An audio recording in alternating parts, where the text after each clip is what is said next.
All right, everybody, I am super excited. Episode 2, we are here with... All right, welcome back, everybody. Welcome back, everybody, to the YoungPro podcast. All right, welcome back to another episode of the YoungPro podcast. I am joined with my co-host today, Dustin Kupka, and our guest is Brad Mcaninch. He is 35 years old. Did I say it right? Brandon. Brad's his dad. Oh shit! Why does it say Brad's used car? Oh, because it's his dad. Oh, we're gonna keep that in this episode. So with Brandon, Brandon. Okay, Dad's Brandon. Brad. Okay, that explains why he works for the family business awesome. of Brad's Used Cars and Brad's Collision Center. Yeah. He also helps manage his family's real estate portfolio. He enjoys spending time with his family, playing basketball, golf, and going to sprint car races. Thank you so much for joining us today, dude. Absolutely. I didn't know. I didn't get no background story on that, I guess. It makes sense. Makes sense, right? I get it all the time. Like, Right. by now I'm just like, yeah, I'm Brad. I'm just better looking. Who are you, Brad? So we were getting into this a little bit, but Yeah. let's see here how you guys know each other. Was that here in Iowa, or where'd y'all meet at? Was it an event? Yeah, Brandon and I, we met, it's probably been I was thinking about that day. It's about 14 or 14, 15 years ago. So we known, my wife and I knew Brandon, his, girlfriend at the time now, his wife Amanda, and we were doing some business networking and ran different businesses together, multi-level marketing companies. So we did that and just been friends ever since. Yeah. And did you continue doing it after that event, or? For a bit. Really, for me, it was just looking back. I'm like, it was a good time, and when I was at early 20s, that essentially I started learning about personal development, reading, listening, association. That was huge for me. Mm-hmm. And so looking back, there's a lot of leadership skills that I've learned as well through that time period. But really, it was just personal development for me. And that was pretty helpful. And all those, even though they might not like work, or not saying the Amway doesn't work, but just like talking to other people that are trying to do things different, you don't seem so crazy when.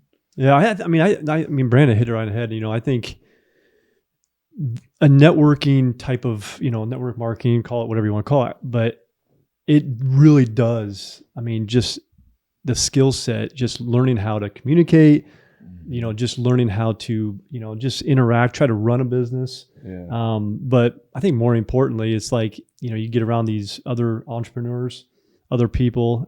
I think for the younger generation, I think there's a lot of people that if they're part of that type of organization, as long as it's a good one, association is key, especially when you're 22, 23, 24, 25 years old. I think I was 25 when I started. My wife was 23, girlfriend time, now my wife, but we're young.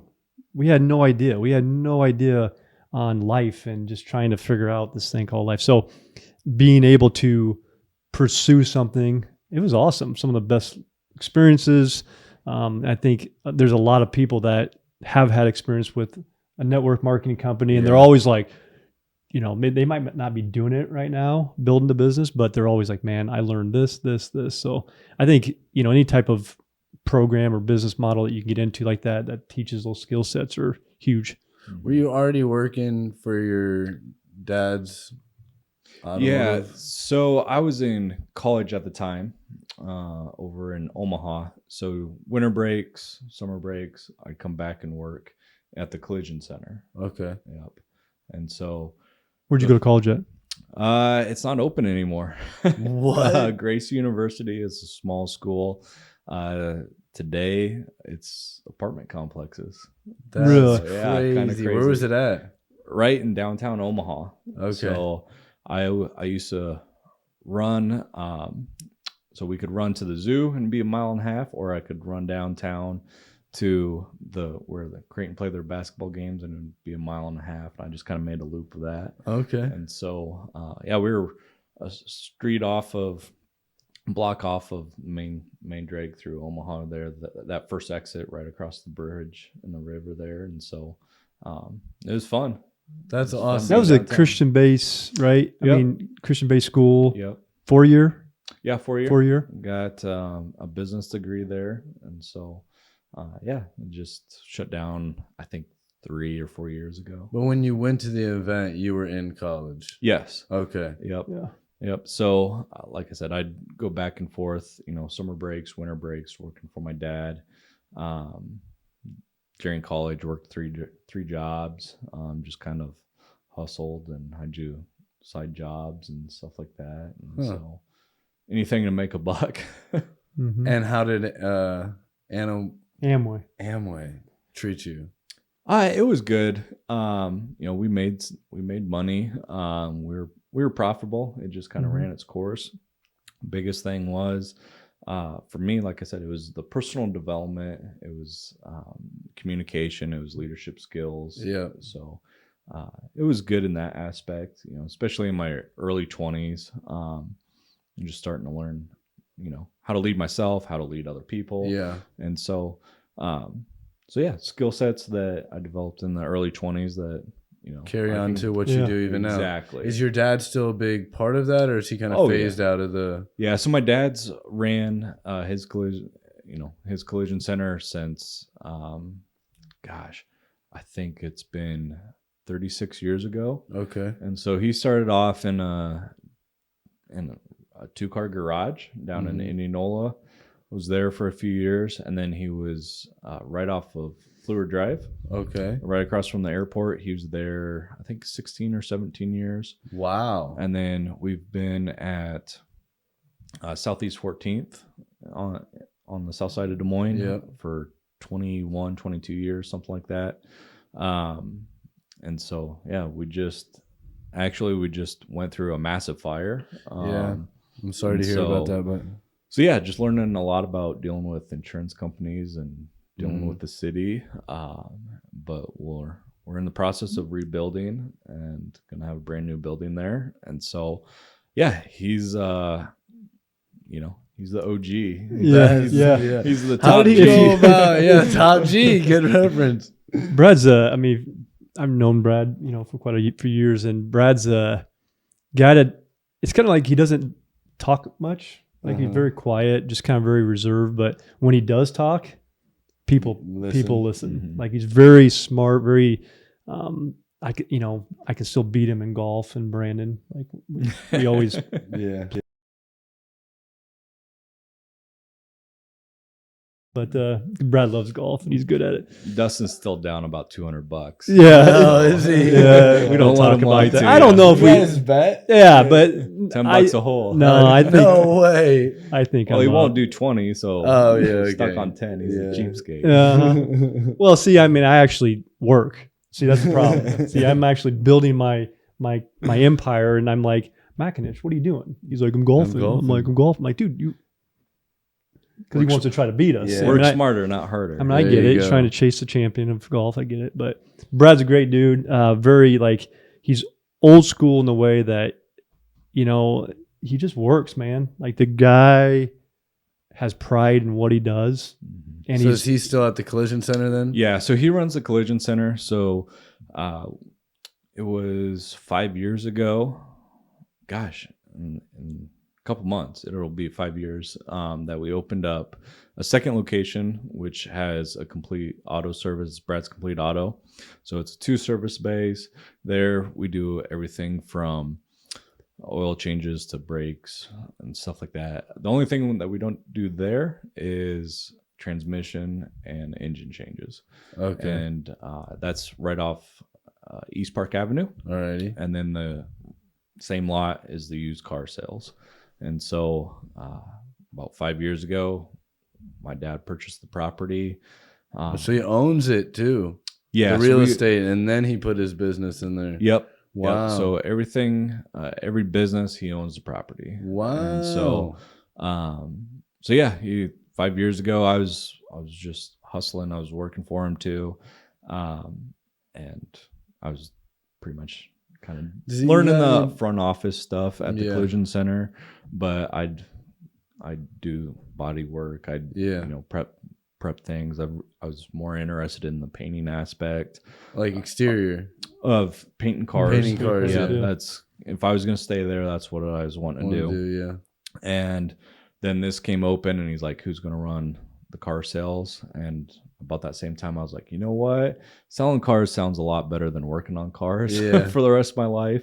Let's do that. Let's do that. And so I said, I'll do it. And, you know, do you have any other brothers or sisters? I have 2 younger sisters. They don't work in the business? One's out in Virginia, and then the other one, she's a secretary part-time for us. Okay. And so, yeah, 5 years ago, I didn't know anything about selling cars. To be honest with you, if you ask me, you know, what's the difference between a prime customer and a subprime customer, I had no idea. It was just literally just go up there and figure it out, and a lot of research, just, you know, connections, trial and error, just kind of figuring it out. You know, how many cars do you typically have on that lot on a given time? About 30 to 40. Yeah. And what's the price range? Anywhere between 5,000 and 40,000. Okay. So we mainly do subprime customers. What's struggling? Under prime, subprime. Yep. Pretty much anyone under like a 600, 625 credit score. We, you know, a down payment. We don't finance it. We finance it. We go through different lenders. We don't do buy here, pay here, but we do. What's buy here, pay here? Essentially, a customer can put some money down, and they're just making the monthly payments to you. So to the buy here, pay here. So we go through different subprime lenders. So it's right, exactly. Seller financing, real estate. Yeah. And so essentially, so our money's not out there. Yeah. So, you know, there isn't much of a risk for us. Yeah. And so, I mean, we still need customers to pay their car notes. Yeah. Because you guys will say, we'll still work with you, you know, so. How did your dad grow most of the business? If the internet and stuff wasn't around, was that word of mouth because he was so good with his hands, or how did the original?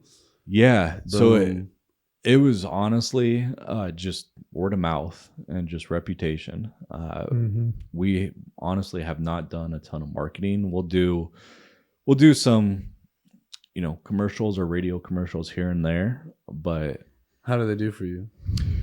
Do you have a way to like gauge that? Yeah, we do, and you know, like use TV. a promo code, and then see how many people come in and use that promo code. Okay, that came from the radio, and so we'll do stuff like that here and there. But honestly, it's, you know, referrals, mainly word of mouth. And so back before the internet, it was just, I think he did a commercial once or twice in, you know, 15, 20 years for the collision center. And you have some major accounts too, right? I mean, you have like some fleet vehicle we cars. We do quite a bit of commercial vehicle work for different companies around town. Oh, so that's just constant work. Yeah, that's all the time. Yeah. Constant work, yeah. And how big is the employee base at the collision center? The collision center, we've got 10 to 12. So 10 to 12 there, 2 at you. You're at 14, and then you guys have another. Yep, and then we've got 3 at the Complete Auto. Wow, so 16, 17 employees or team. Yep. That's well, the cool thing too. Yeah. Anyone who wants to help out with the payroll taxes, we'll take it. Right. Well, and then they, you know, on top of that, you know, they've, you know, over the years, Brad's, you know, he's bought some land and kind of developed that. So he's always kind of buying, selling. Of course, buying rental properties. Oh yeah. So I know I mean, you have like single families or duplexes. Yeah. So he's got, I believe, four duplexes, and the rest are single family. All right. All mainly on the south side of Des Moines. All right. But north side, east side, west side. Did Dustin sell them to him? No. Where were you at, bro? I'm working on him. All that time. Come on, Brad. Multi-marketing. You did sell. I've sold a property for us. Yeah. Oh, one of the rentals he offloaded. Did a great job. It was a commercial property. It was a commercial property. I don't sell commercial, but I did for him. Yeah. Brad's like, was it a warehouse? No, it was actually you bought it. We together bought a and then key lock business. A what? It was an old key lock business. Oh, okay. And so, just through different things, it just didn't work out what we were trying to put on that property. Yeah. And so after like a year and a half, we're like, let's just get rid of it. We got other stuff going on. Yeah. And so, so we're always looking, as a family, we're always looking for properties, whether it be acreage, single family, commercial. There's only so much land in this world. We just want to buy as much as we can. So that makes sense. Yeah. So, so in regards to the rental properties, what's the craziest story? 'Cause I always like to hear So you're the property manager. I wouldn't say that. I mean, When a tenant has an issue, who's getting the call? Either my dad or I. Okay. And so Brad calls Brandon and says, "Hey, go over there." We do have some guys, some retired guys that if something happens, we can give a call. And say, hey, go fix this. Yeah. But yeah, it depends. So tell us some stories. Like you've had some stories, especially 'cause, I mean, ever since you're on the south side. Little, right? I mean, you've grew up. Yeah, this is all you The first did. property he purchased was a duplex when he was 32, and he's 65 today. Wow. And so, I remember that property. My grandparents lived in one side, and he rented out the other one as well. And, through college, stuff like that, I go help out. Some of the craziest stories, flooding, having to go over and get water out of the basement. Dealt with stuff that like before. that. Yeah. Like flooding, like from the outs, like, or just interior broken pipes, or like actual flooding. From this weather. one was actual flooding. And just having to pump it out. Mother Nature's flooding. And then so having to clean that up. Probably the craziest one was there was like this hoarder that was in this property, and we purchased it from some people that we kind of knew, and so we bought it as is, essentially, and had to clean it out. So me and another guy, it took like 2 weeks to clean this out, multiple dumpsters. I just remember going home being like, one, I'm not doing this for the rest of my life. Like, and two, this is absolutely disgusting. And I can't believe people live like this. And then, I mean, it needed a new roof and everything. I fell through the roof, caught myself on the beams, scraped up my legs, just crazy stuff like that, putting a roof on and everything, I remember putting the roof on, it was like 110 degrees out, for 2 weeks straight. And you put the roof on? Me and another guy put this roof on. Roofing's another one. And I mean, we'd get there at, 5:30, 6 a.m., start roofing. And I mean, it's 100 degrees out. It's 6 a.m. type of deal. And that, shortly after that, I was like, oh, thank God he bought a used car lot. I'm going to go do that. Yeah, it's way better. It sounds way better, way more profitable, And so, so that was, actually, I think that was the last property I actually worked on. Yeah. And so, for the most part, now your portfolio is big enough, enough cash flow. You guys are just paying people now to do all your repairs. Yeah. Yep. And so, that part, just learning that at an early age, and just knowing that I really didn't care what I was doing. I just want to go be a business owner and make money.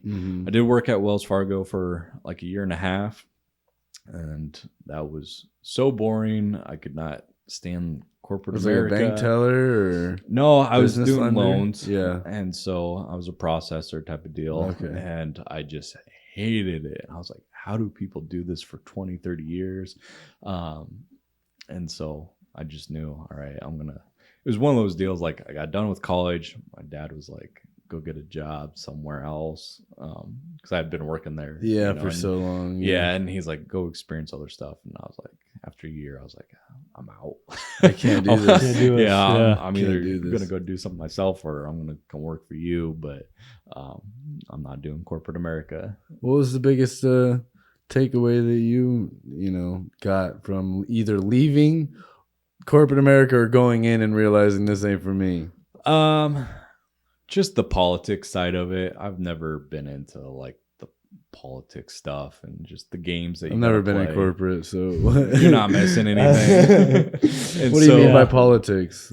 Like hierarchy or and just just the politics side of like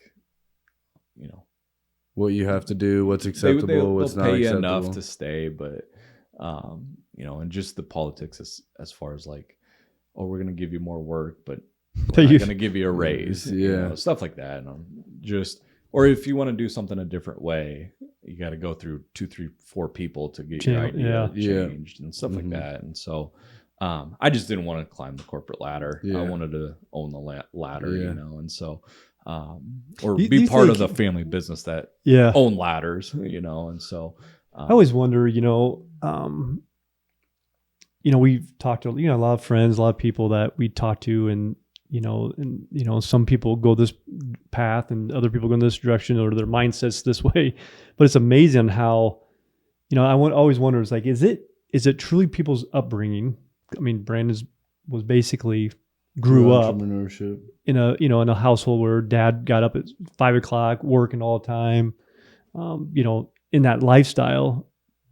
I always wonder that, like, because I grew up, both parents were business owners. I always wanted to be a business owner. And I wonder how, what the percentage of actual kids, that their parents were business owners or entrepreneurs, how many of those people become that? I'd be curious of what that percentage is, because I got to believe, it has to be high. Yeah. Has to be I watching. can think of 3 or 4 people that I grew up with that their parents were entrepreneurs and they're also entrepreneurs.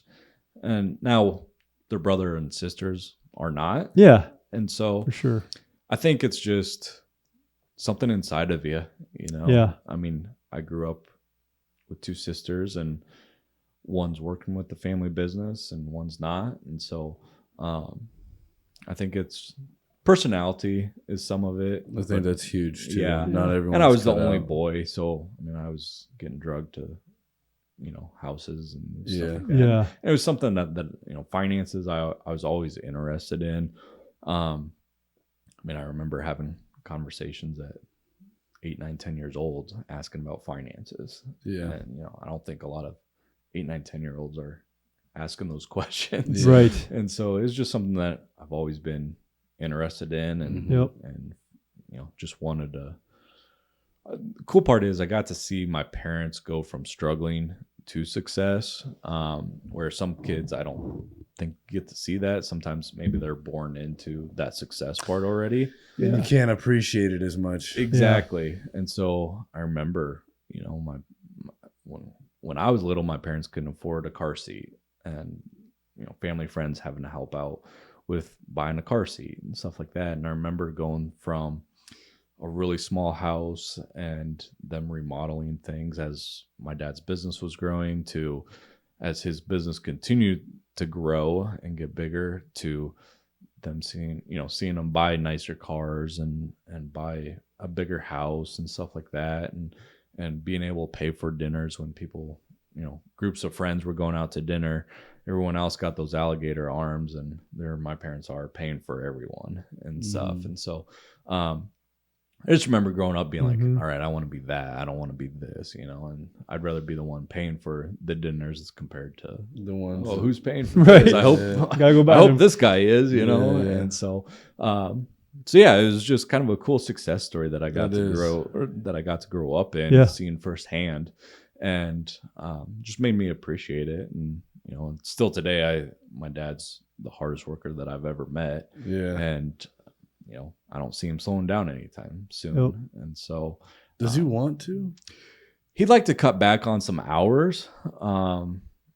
Depends on who you ask. If you ask my mom and sisters, he's like, I'm ready to get out of this. But then we talk, and it's like, we're going to go bigger, Yeah. And so I I think it depends on the day. He's like, I'm already in 2 golf leagues. I play golf 3 times a week. Like, what else am I going to do with my time? And so I think some of that, but he'll never retire. No. And so, Yeah. and I'm the same way. Like I'd like to travel more, but it's just something about working that I enjoy that part. And I think as guys, I think it's in our nature. If you're an entrepreneur, like, you want to go chase something, you want to go grow that empire. And for me, it was, all right, my dad changed his ways compared to his family growing up. And so, all right, he's worked his butt off, and he's grown this empire. Yeah. What am I going to do with it? I want to be able to pass it down generations, and I got 2 young boys. And so, all right, now it's my turn to set that example too. And, I'm not going to drop the ball and not have anything for my kids that my dad's set up. And so, all right, when my boys are 18, 19, 20, all right, this is how far we've come from a 2-car garage to this. What are you guys going to do with it? Right. Yeah. So just, it's kind of cool. It's like, all right, the next 2, 3, 4 generations could have some really cool business assets to take care of. Yeah. They're born into. Yeah. And so, yeah. So 35 years old. Okay. Been several different businesses, got a lot going on. So where are you by the time you 40, for example, 5 more years? I mean, where do you want to see yourself professionally, personally, family? Like, tell us a little bit about what that vision looks like for you. Yeah. So family wise, I've got a 3-year-old and a 1-year-old, well, almost 2-year-old and 4-year-old boys, Judah and Jensen. So just raising them, hopefully getting into sports. One's seems hopefully, I think you're good for it. They better be. He's like, force you to throw this football. Yeah. Throw this baseball. Actually, Judah's got a pretty good golf swing. We were hitting golf balls just last week when it was nice out. He's 4 years old, but he's hitting a driver like 40, 50 yards in the air. And I mean, just a natural swing. Yeah. And it wasn't just like once or twice. He's hitting like 60, 70 balls. And that's Jensen? Dang. Judah. And then Jensen's almost 2. He's more musical. He's got a musical ear. Yeah. That's awesome. He'll go play the piano and music comes on. Whatever he's doing, he's That's awesome. That's awesome. So to. his wife Amanda's an absolute beautiful singer. Like, she is so talented. Yeah. Musician. She can What does she do? She actually sings. So she's she sings. She sings at our church. To sing? Yep, she does. That's crazy. So she's the lead worship pastor at our church. Okay, Eternity Church in Clive. All right. She's been doing that 3 years now, and then professionally, just continue to grow. We're going through this massive fire. Last week we just tore down the building. And so we're in the process of that. That'll probably take a year to get rebuilt. And so, is that the collision center that's down the then? Collision center. So if you had $1 million policy and they've only given you, $400,000 or $500,000 of that, is that supposed to cover your income for the year too, or is that just the cost to rebuild? Nope. That's rebuild and get supplier. Yeah. So we're in the process of buying another location for our mechanic shop. And it was going to be a mechanic shop and another car lot. Okay. And once when the fire happened, we spoke with the owner and we're like, hey, can we move in here? Since the fire and stuff. Yeah. And so about a week and a half later, we were back open. And so, wow. Crazy. So we're doing mechanical work out of there. We didn't have to lay anyone off. We just... That's amazing. Figuring it out, Truly blessed. So we're just in a transition period right now, and in 5 years, I'd like to have another car lot or 2 open and running, and eventually, the long-term goal is to have rental properties in Florida, Nashville, and Wyoming or Montana. You and your wife or the whole family? Well, or? the whole family. Like we get along really, really well. And so those why those states? Yeah, these Airbnbs or yeah, I'll rent it out. Florida, so I can fly down there and go golfing whenever I want. Yeah, throughout the year. And then Nashville is one of my favorite cities. Oh, for this, get me in a country bar now, and I'm street like car racing or strip car racing. Sprint car racing. Sprint car racing, like Knoxville sprint cars. I enjoy that. But Knoxville or Nashville. It's my people, country people. You I never knew that. You like Nashville because you like to be in the people in the cornfields and country and right. Yeah, give me a Nashville bar and I'll sit there all night listening to music, especially when they are open to you like requesting songs. Yeah, that's all the old time songs like Hank Williams Jr., Waylon Jennings, Johnny Cash. All that stuff I'll listen to all night long. And so Nashville's the only city that I've been like, I can see myself living here. Yeah. Like Chicago, Miami, San Diego, all those bigger cities. I'm like, nah, I couldn't. Fun to go visit, but give me Des Moines, too, but Nashville is the only one that I'm like, I could live so here. Florida, Nashville, and then Wyoming, Montana. Montana's crazy beautiful. Yeah. I had no idea. It's like probably one of the most beautiful states I've ever been to. Yeah. Yeah. I've been there snowmobiling. My dad and I used to go out to Wyoming snowmobiling every couple of years. And so I grew up on 4-wheelers and dirt bikes and snowmobiles around here. You still have a motorcycle? We just have a 4-wheeler now. Okay. And so, I grew up dirt biking as well. I used to race a little bit. Nice. Yeah, it was mainly snowmobiles and 4-wheelers for us. Okay. When I was 10, my parents moved out to Norwalk, just south of town, and had 5 acres. And so we ride that's 4-wheelers nice. and stuff there.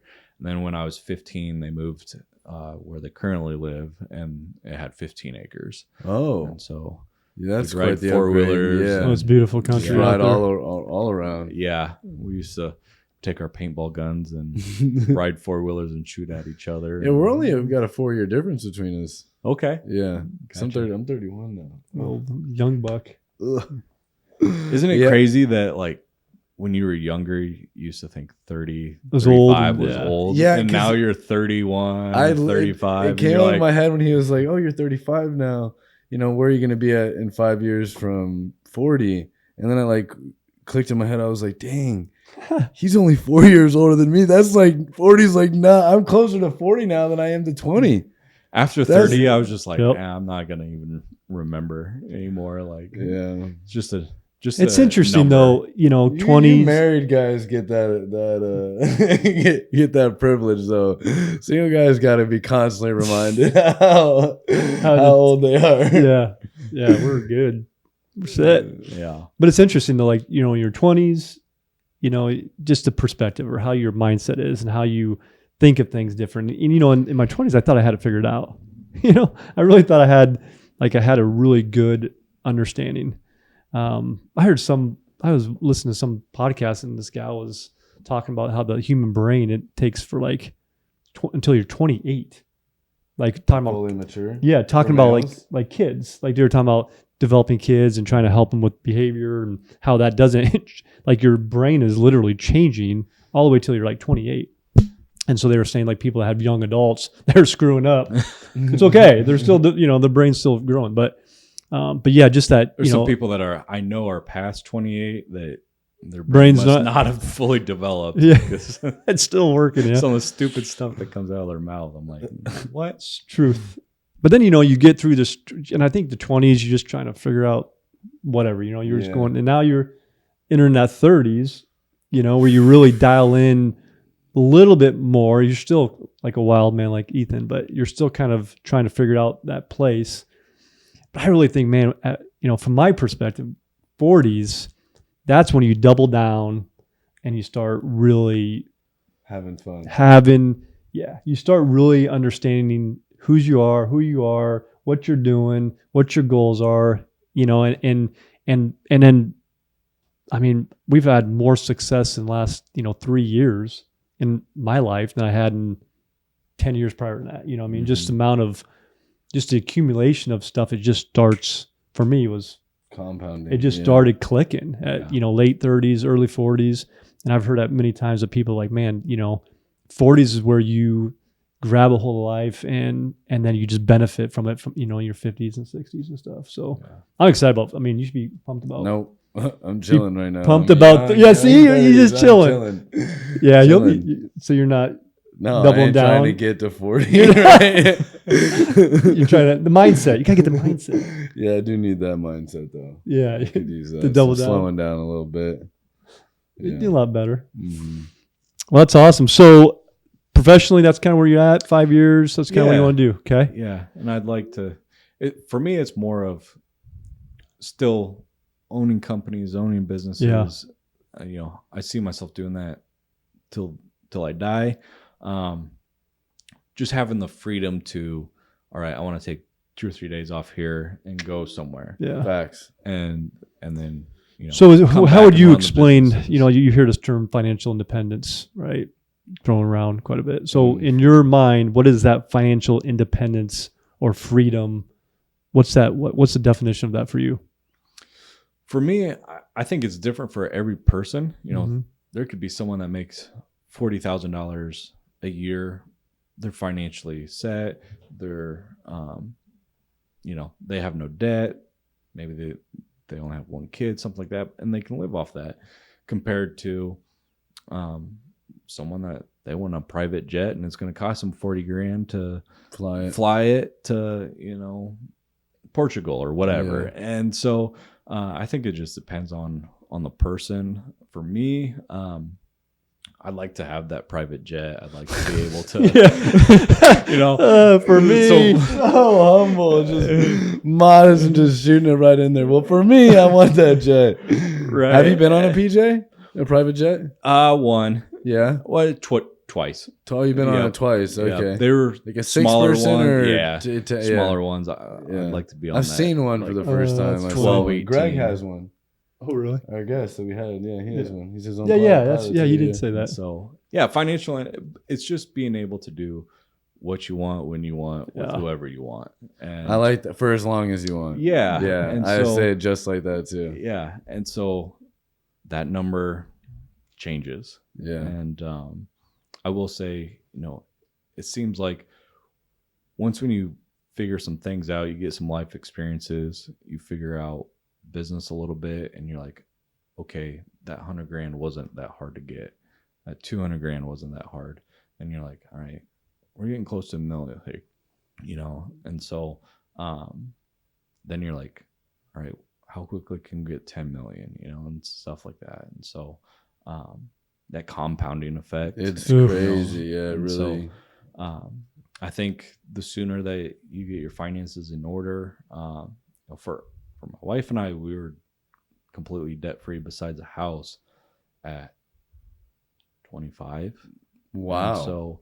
And so it's been able, for the last decade, we've been able to do some pretty cool things, pay for some pretty cool stuff. And so, I think, in your 20s, get your finances in order, network like crazy. That one connection can totally change your whole life.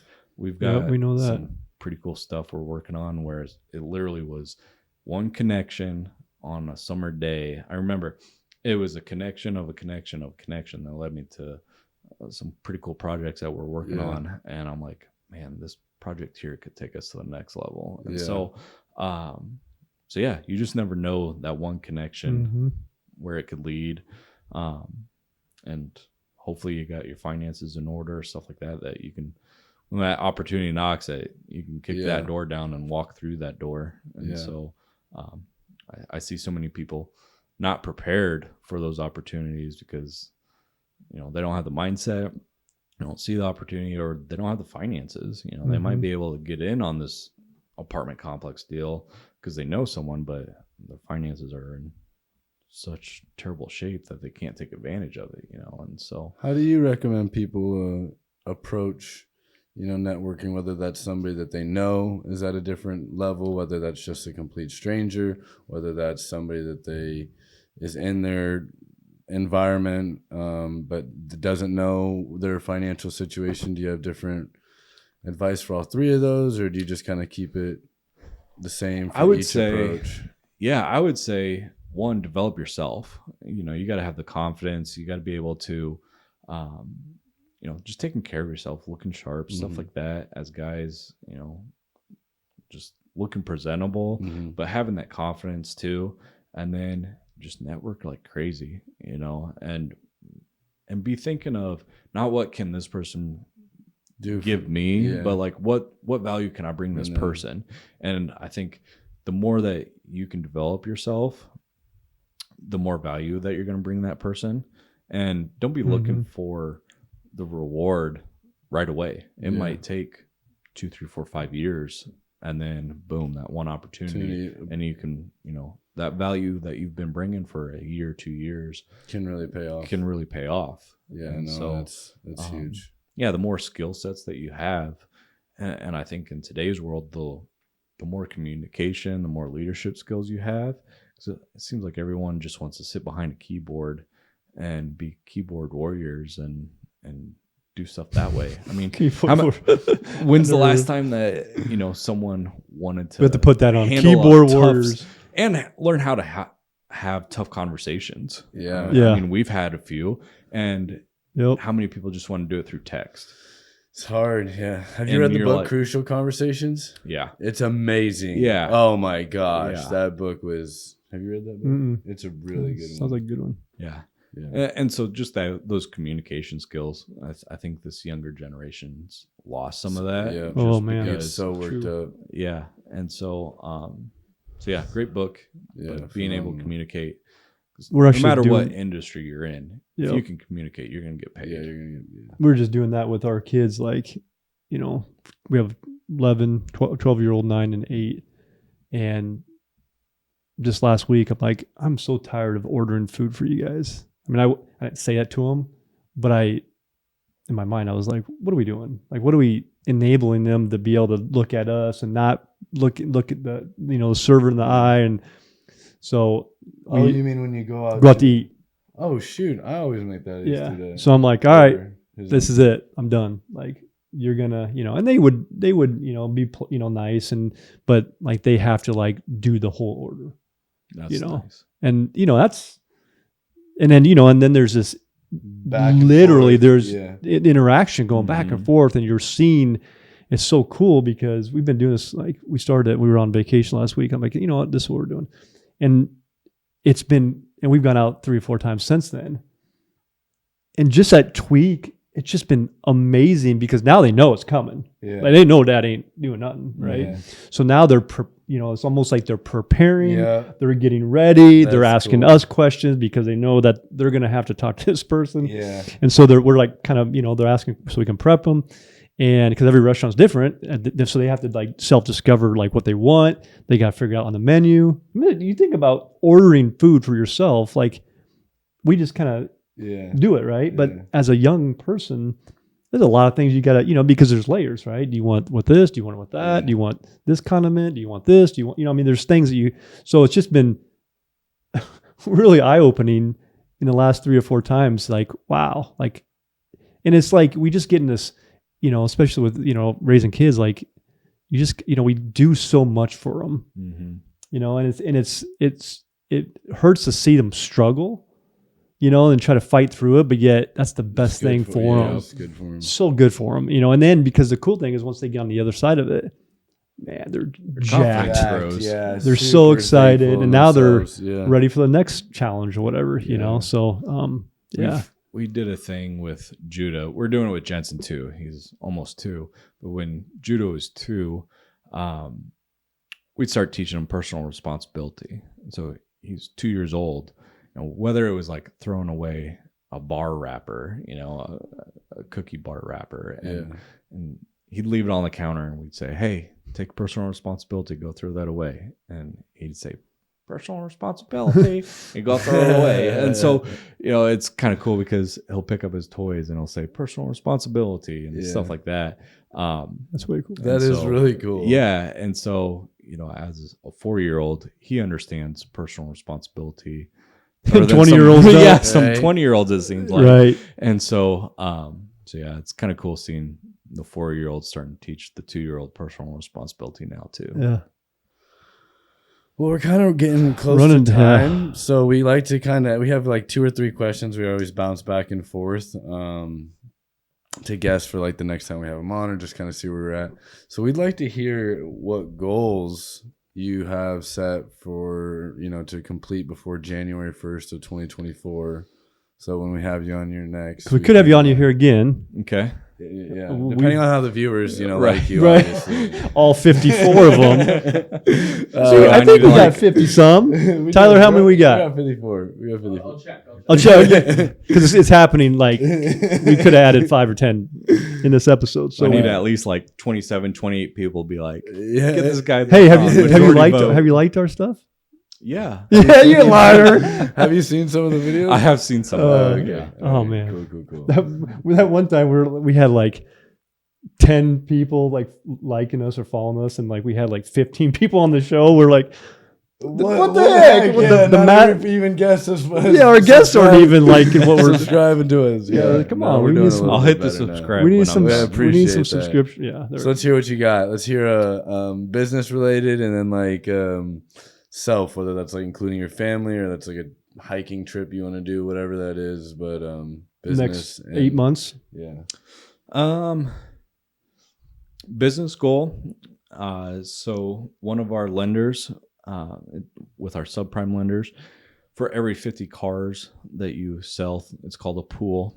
And so every 50 vehicles that go through that, you close a pool, you get a bonus, but then you also get paid throughout as this pool performs. Mm-hmm. And so I'd like to close another 2 pools before the end of the year. Okay. And so it just has to go through. So 100 cars. You want to sell 100 cars for the end of the year? Yep, just through this one lender. Yeah. And so that's just one lender that we use, but the long-term effects of that is really cool because it's passive income.